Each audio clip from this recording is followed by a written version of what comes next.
If Tom Cruise became president, the first 100 days. Day 1, the oath. I stood there, hand raised, staring at the Chief Justice's eyes, and I felt nothing. No fear. No doubt.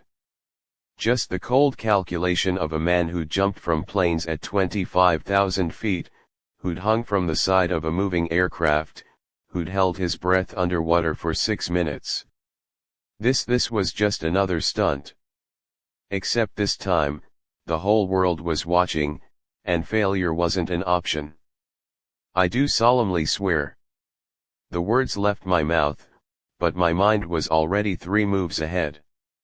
The intelligence briefing waiting in the Situation Room.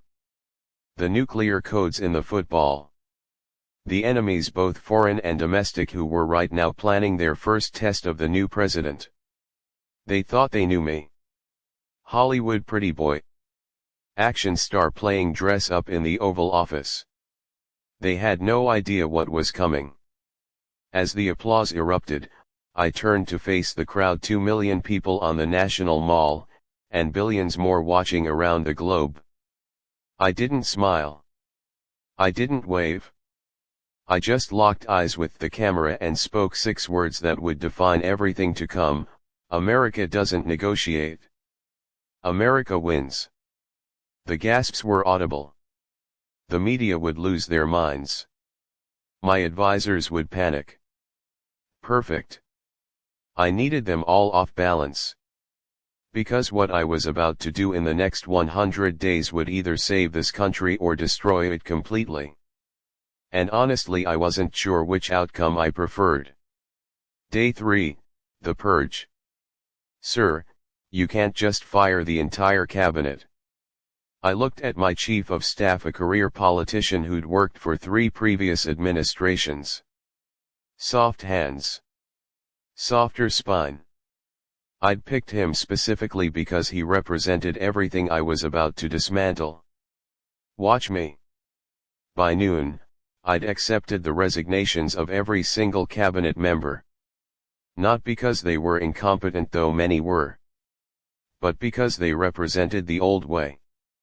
The slow, bureaucratic, committee-driven approach that had turned the world's greatest superpower into a lumbering giant, too afraid to act, too paralyzed by politics to lead. I replaced them with 5 people. Just 5. A Navy SEAL admiral for defense. A Silicon Valley billionaire for a newly created innovation czar position. A former CIA field operative for intelligence. A constitutional lawyer who'd argued 12 cases before the Supreme Court for justice. And a logistics genius who'd built 3 Fortune 500 companies for what I called national efficiency. This is insane, my chief of staff whispered. Congress will never confirm them. Then Congress better learn to move faster. What he didn't know, what nobody knew yet, was that I'd already made calls. Not to legislators. Not to donors. But to their constituents. I'd bypassed the entire political machine and gone directly to the people through a prime-time address that very evening. No teleprompter. No prepared remarks. Just me, a camera, and the truth. Ladies and gentlemen, your government has been lying to you for decades. Not about one thing. About everything. And tonight, that ends. The ratings broke records. My approval rating dropped 15 points in 3 days. I smiled. They weren't ready for what came next. Day 7, the China call. Mr. President, Beijing is on line 1. I picked up the phone at exactly 3:47 a.m., the time I'd specified. I wanted them tired. Disoriented. Reactive instead of strategic. This is President Cruz. Mr. President, we need to discuss your recent statements about. No. I cut him off. You need to listen. Here's what's going to happen. You have 48 hours to remove every military vessel from the South China Sea. Every artificial island you've built in international waters gets dismantled. Every hack, every intellectual property theft, every manipulation of your currency, it stops. Now. Silence. Then, predictably, or what? Or I crash your entire economy in 72 hours. You think I'm bluffing? I have 17 of your top cyber warfare specialists on my payroll. They're ready to expose every piece of malware you've embedded in American infrastructure. More importantly, they're ready to return the favor tenfold. Your power grid. Your banking system. Your social credit surveillance network. All of it goes dark. You would risk war. War, no. I'm preventing war. Because you need to understand something: I don't play the long game. I don't do diplomatic nuance. I act. And right now, you have 47 hours and 58 minutes to decide if you believe me. I hung up. My advisors burst into the Oval Office within minutes, faces pale, voices raised. Reckless. Dangerous. Impeachable. I let them vent. Then I pulled up a live satellite feed showing Chinese naval vessels beginning their retreat. They moved in 11 minutes, I said quietly. 11 minutes. You know how long the last administration spent negotiating with them? 8 years. And what did we get? Nothing. Sometimes strength isn't about having the biggest stick. It's about being the only person in the room crazy enough to use it. But here's what I didn't tell them: I was bluffing. We didn't have 17 Chinese hackers. We had 3. And they were good, but not that good. The whole play was psychological, projecting absolute certainty, absolute willingness to go to the brink. Because I'd learned something doing my own stunts for 30 years, people believe what you show them. And I'd just shown China a president who didn't hesitate. The question was, how long until someone called my bluff? Day 14, the Midnight Decree. They found out about Executive Order 001 at 2:37 a.m. when I signed it live on every social media platform simultaneously. Effective immediately, all student loan debt held by the federal government is forgiven. All of it. $1.7 trillion, erased. The financial markets would open in 4 hours. My economic advisors were in full panic mode. The Federal Reserve Chair was threatening to resign. Congressional leaders were already drafting articles of impeachment. I didn't care. Sir, you don't have the authority. The Higher Education Act of 1965 grants the Secretary of Education broad authority to modify loan terms. I'm interpreting modify to include eliminate. If Congress disagrees, they can pass a law. But that takes time, and by then, 43 million Americans will already have their freedom back. The economy will adjust.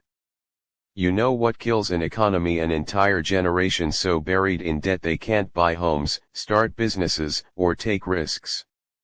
I'm not saving people. I'm unleashing them. But the real reason, the one I couldn't say out loud, was simpler: I needed to prove I was different. Every president promised change. Every president got swallowed by the system. I had to do something so radical, so impossible, that it shattered every expectation. Within 24 hours, my approval rating jumped 23 points. Within 72 hours, consumer spending increased by 18%. Within a week, 3 major banks had collapsed. I'd crashed the old system to build a new one. And I was just getting started. Day 21, the assassination attempt. The bullet missed my head by 3 inches. I was at a factory in Detroit, no bulletproof glass, no excessive security deliberately. I needed to be seen as accessible, fearless. The shooter was Secret Service. One of my own protection detail, bought by, well, I didn't know yet. That was the problem. What happened next became the most watched video in internet history. Instead of ducking, instead of running, I walked toward the shooter. Directly toward him. My training kicked in, not presidential training, but the hand-to-hand combat I'd learned for the Mission Impossible films. I disarmed him in 4 moves, had him on the ground in 6 seconds. Then I did something that would define my presidency. I looked directly into the cameras and said, if you're going to kill me, you better not miss. Because I promise you I won't. The crowd went silent. Then someone started clapping. Then everyone did. Standing ovation for a president who just survived an assassination attempt and responded by challenging his enemies to try harder. My security chief was furious. You could have been killed. I was always going to be killed, I replied calmly. Every president faces that risk. The question is, do you let that fear control you, or do you use it now? Every enemy I have knows something crucial: I'm not afraid of death. Which means I'm the most dangerous person in any room. But alone, late that night, I stood in the White House residence bathroom, staring at my reflection, and felt my hands shake for the first time in decades. Not from fear. From realization. Someone inside my own government wanted me dead. And I had 82 days to figure out who before they succeeded. What would you do, if you couldn't trust anyone, if the very system meant to protect you was trying to kill you, if every decision could be your last? How would you govern? I decided to govern like I had nothing to lose. Because I didn't. Day 28, the healthcare revolution. Every hospital in America is now operating under a single mandate: publish your prices. Every procedure, every medication, every test transparent, visible, publicly accessible within 14 days. The healthcare lobby erupted. $30 million in attack ads appeared overnight. Congressional allies suddenly found reasons to oppose me. My poll numbers dropped again. I doubled down. Furthermore, pharmaceutical companies have 60 days to justify with full financial transparency why American citizens pay 3 times more for the same drugs as Canadian citizens. If they can't, we're importing from Canada. All of it? Mr. President, international trade agreements are negotiable.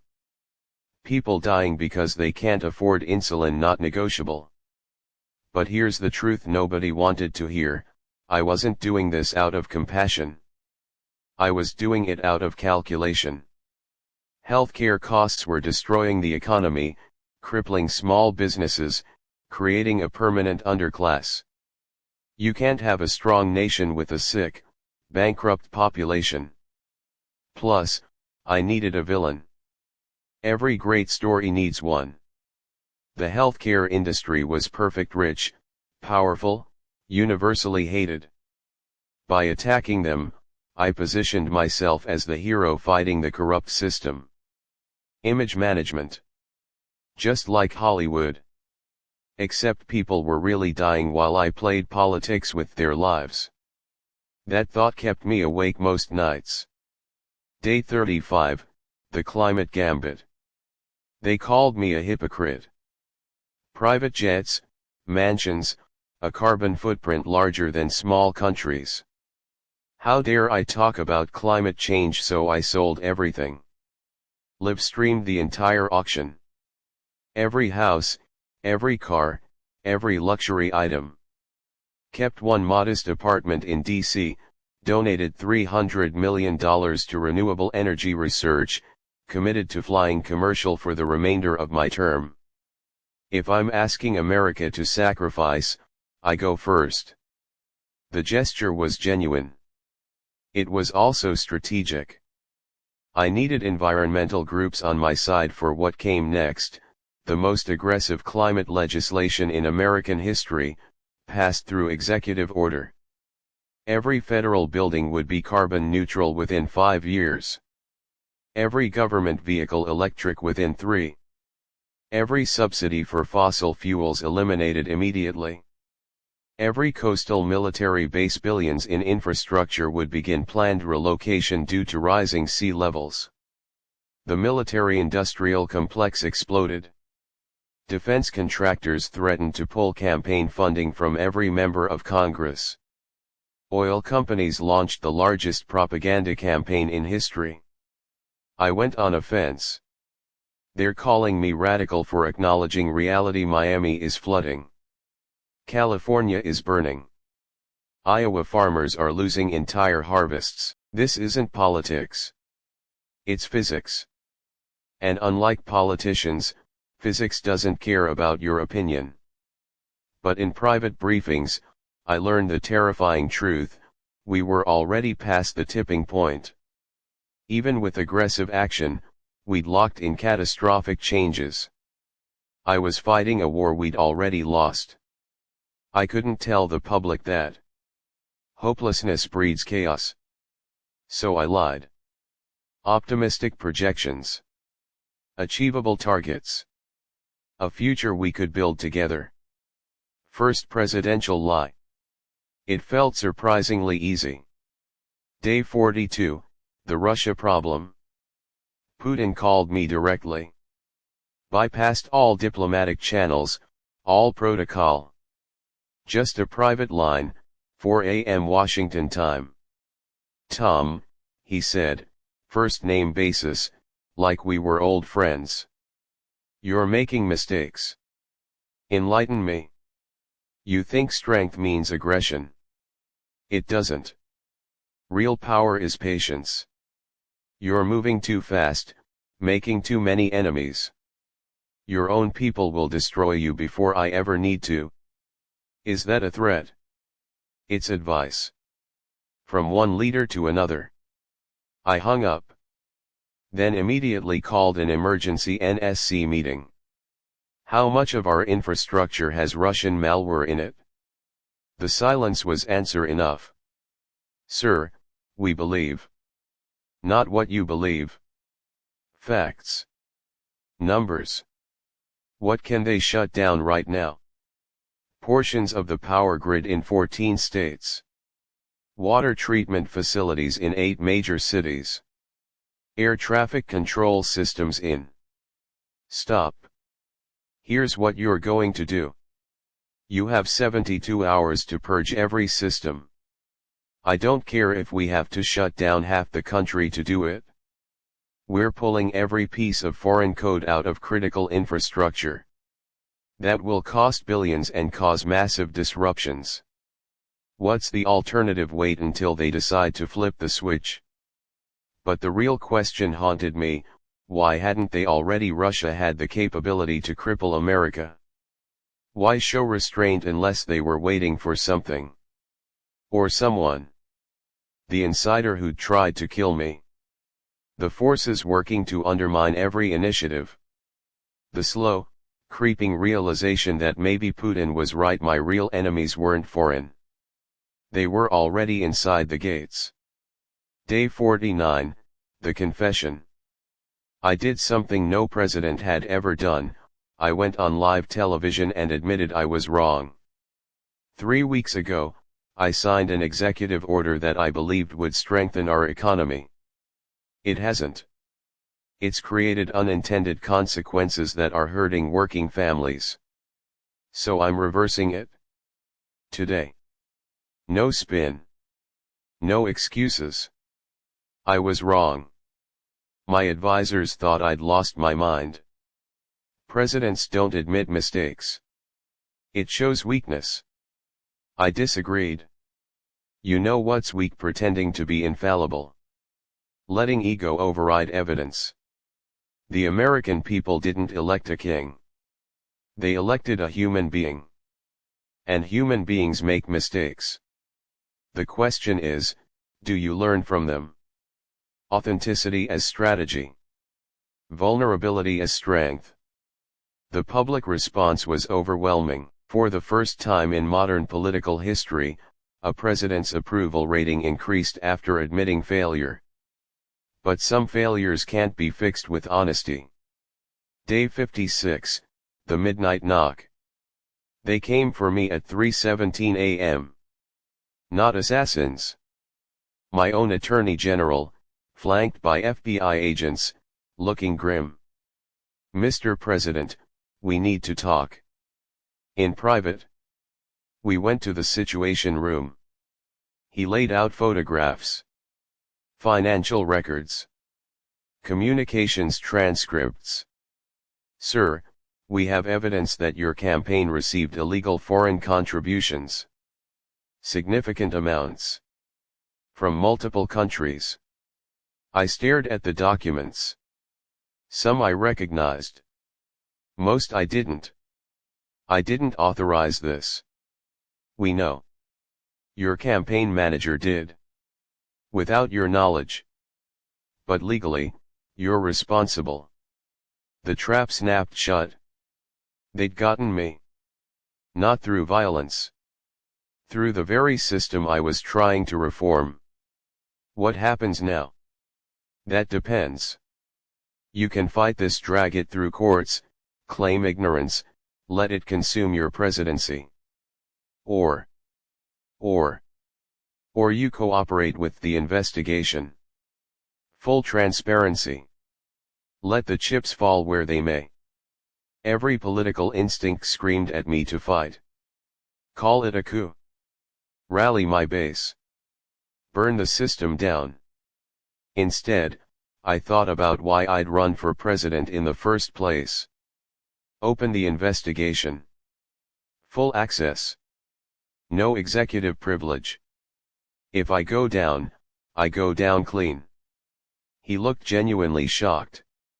"Sir, that's the right thing to do. Something nobody in the city seems to remember."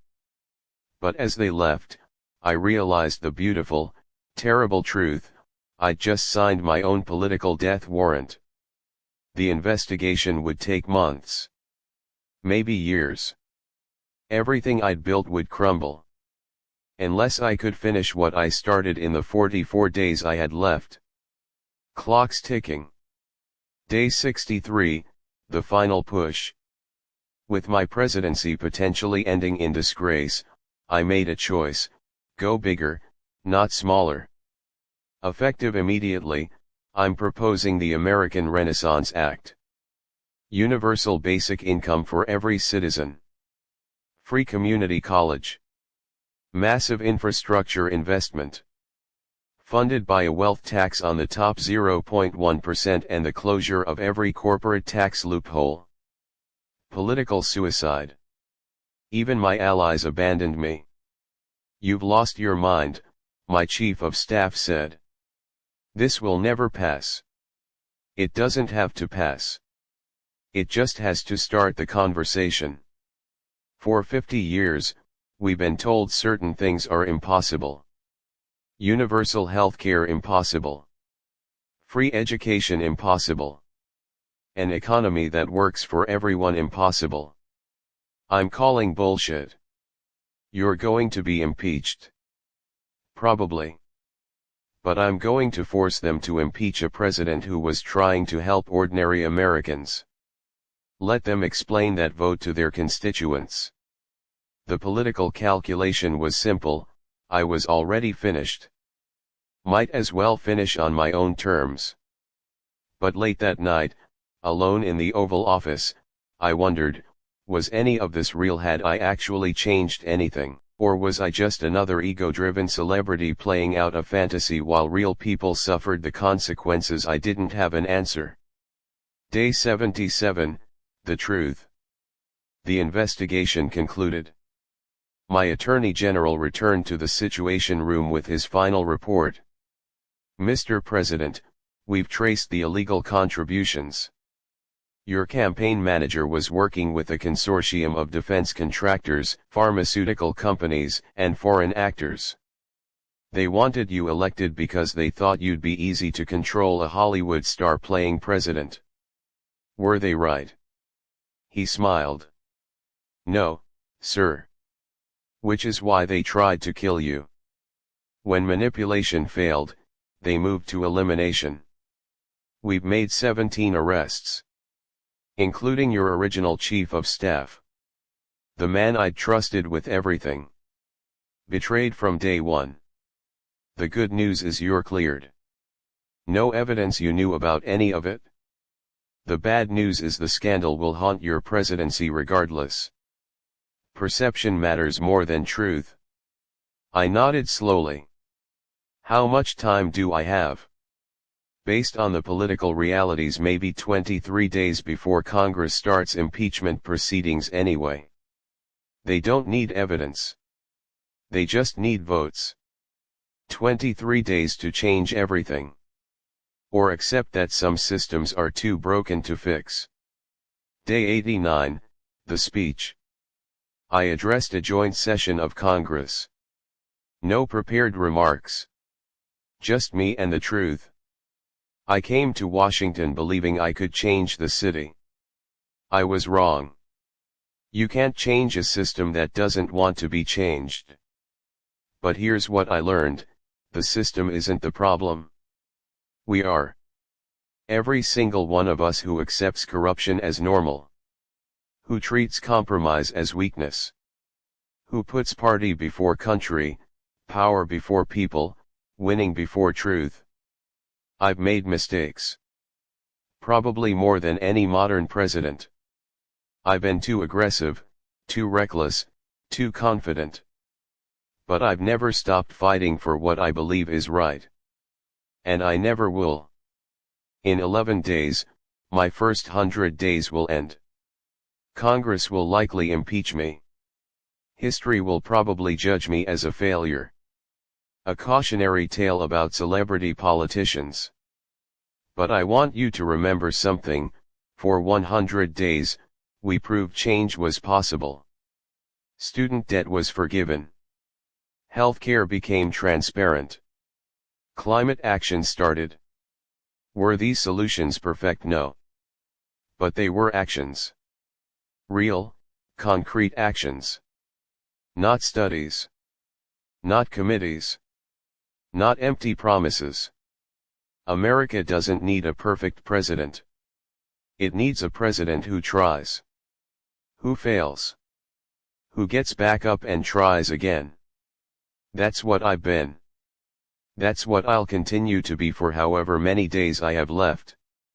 So impeach me if you want. History can judge me however it likes. I know what I did. And I'd do it all again. The chamber was silent. Then one person started clapping. Then another. Within moments, a standing ovation from both sides. It wouldn't save me. But it meant something. Day 100, the end of the beginning. My last day of the first 100, I woke up at 5 a.m., went for a run around the White House grounds, and thought about what comes next. The impeachment hearings would start next week. My approval rating was at 38% higher than it had been in weeks, but not enough to survive. I'd lost the Democratic establishment and never had the Republican one. I was politically dead. But something strange had happened, the policies I'd forced through executive action were working. Student loan forgiveness had triggered an economic boom. Healthcare transparency had driven prices down by 40% in some markets. Climate initiatives were creating hundreds of thousands of jobs. The system was fighting back, but reality was on my side. At 11:59 p.m., I sat in the Oval Office and recorded one final message, Day 100. They said it couldn't be done. They were almost right. I didn't change Washington. Not really. But maybe I proved that someone could. Someone braver, smarter, better than me. Because that's the thing about impossible challenges, someone has to try first. Someone has to fail so others can learn. Maybe that's my legacy. Not success, but the permission to try. to whoever comes after me, whoever actually finishes what I started. Remember this, courage isn't the absence of fear. It's acting despite it. And America was founded by people who acted despite impossible odds. So here's my final presidential order: don't give up. On this country. On each other. On the idea that we can be better than we are. I'm Tom Cruise. And I was President of the United States for 100 days. Let's see who does it better next time. I turned off the camera. The investigation cleared me. The impeachment would fail barely. I'd survive to serve the rest of my term. But that's another story. What really happened in those 100 days? Did I save America or push it closer to collapse? The truth is, both. And neither. I showed what was possible and proved why it's nearly impossible. I broke every rule and learned why the rules existed. Would you have done it differently? Would you have been more cautious, more political, more careful, or would you have burned it all down faster?